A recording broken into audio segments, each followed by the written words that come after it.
Hai guys, makasih udah klik video ini. Jadi kali ini Dimas ingin nge-review series It's Okay to Not Be Okay episode 13 sama 14. Tapi sebelumnya Dimas nggak bisa ngasih rate karena series ini tuh masih ongoing. Jadi minggu depan mungkin bakal Dimas review lengkapnya.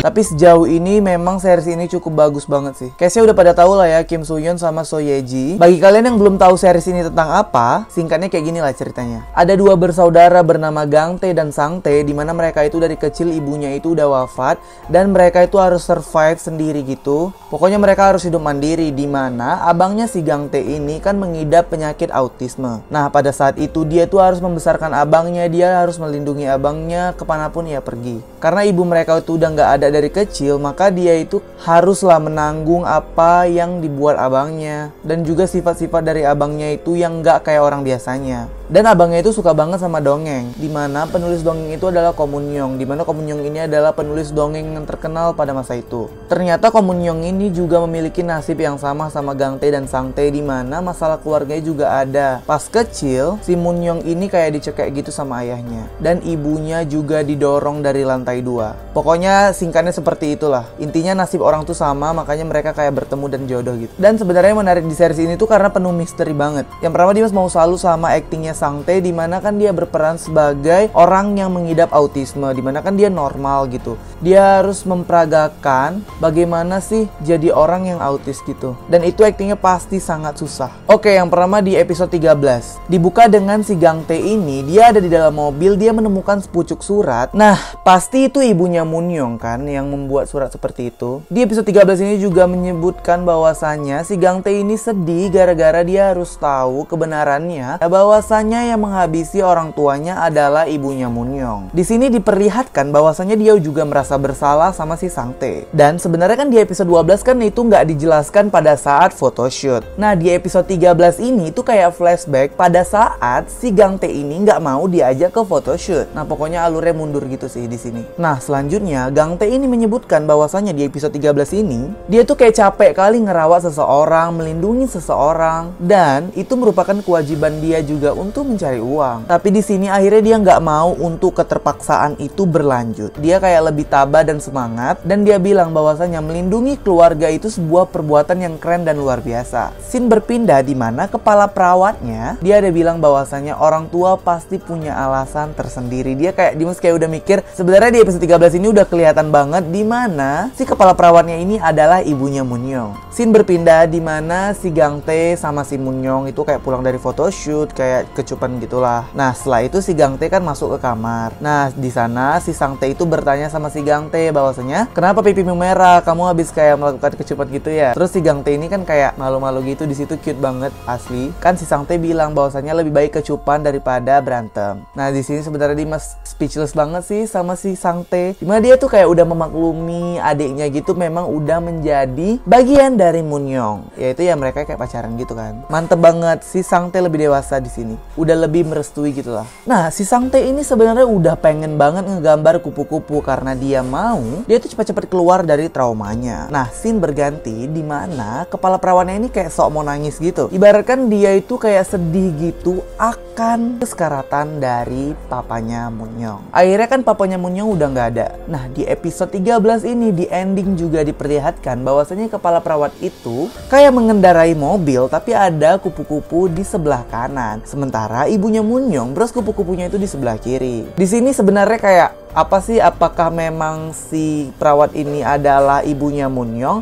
Masih belum jelas. Di episode 14. Di episode 14 ini Dimas mau bilang bahwasanya sedih pakai banget. Dimana si Mun Young yang awalnya nggak akan pernah dia nangis, di episode yang lain dia itu kayak agresif, kayak ceria. Di sini dia benar-benar sedih, minta maaf kepada si Sang Tae. Dimana kalau misalnya si Sang Tae tahu akan kebenarannya bahwasanya ibunya Mun Young yang menghabisi ibunya Gang Tae dan Sang Tae, itu pasti sedih banget sih bagi si Sang Tae. Jadi dia kayak nggak enakan gitu, minta maaf. Dan sedih banget sih di sini tuh. Jadi si Gang Tae itu di situ nelpon sama Pak Lee bahwasanya tengoklah keadaan si Mun Young gitu kan. Di situ bener-bener sedih banget asli, di episode 14 ini sedih pakai parah. Terus scene memperlihatkan bahwasanya si Sang Tae dan Gang Tae itu kan ke rumah sakit jiwa, oke. Nah ternyata di lukisannya itu udah ada kupu-kupunya. Ternyata yang ngegambar adalah kepala kepala perawat. Setelah diperiksa CCTV, ternyata memang benar si kepala perawatnya yang melakukan hal seperti itu. Apakah memang benar ya? Ibunya Moon-young itu adalah kepala perawat yang dia melakukan operasi setelah dia dibuang ke waduk gitu. Di episode 1 itu memperlihatkan bahwasanya si kepala perawatnya ini memberi pisau sama pasien rumah sakit jiwa Oke. Karena katanya ia ingin menghabisi nyawanya dan ya udah kalau kamu berani ya udah nah gitu. Lumayan creepy sih di situ. Pokoknya si kepala perawatnya ini benar-benar creepy abis. Sebenarnya di sini ada plot twist juga di mana kepala direktur dari rumah sakitnya itu anaknya rupanya ada perawat di situ, guys. Ternyata di masa lalu ibunya Juri itu sama si direkturnya itu pernah minum miras bareng. Pokoknya scene berganti lagi di mana si kepala perawat Oke-nya ini senang banget pada saat si katanya suaminya itu yang merupakan papanya Moon-young kayak mau wafat. Nah sebenarnya katanya ada jilid terakhir dari buku si Moon-young ini dan dia terakhir juga melihat selembaran gitu bahwasanya itulah potongan jilid terakhir kisahnya. Nah sebenarnya ada juga di mana Moon-young ini bilang bahwasanya Gang Tae itu munafik. Kayak di situ sedih banget, dia bilang juga Gang Tae pengecut. Pokoknya penuh tangisan di episode 14. Ada polisi datang, guys. Gak ngerti kenapa polisi bisa datang untuk menyelidiki kepala perawat mungkin ya. Adegan paling sedih juga di mana si Sang Tae ngasih makan si Moon-young. Dan bener-bener si Moon-young itu kayak minta maaf banget sama si Sang Tae. Dan juga si Gang Tae sama si Sang Tae itu pelukan di tangga, itu sedih banget. Bagian yang terpotong adalah bab 10 pembunuhan penyihir dari barat jilid 10. Ini masih penasaran banget sih gimana endingnya episode 15 sama 16. Semoga lah bagus endingnya, guys. Dimana si kepala perawatnya ini ke rumah si Moon-young.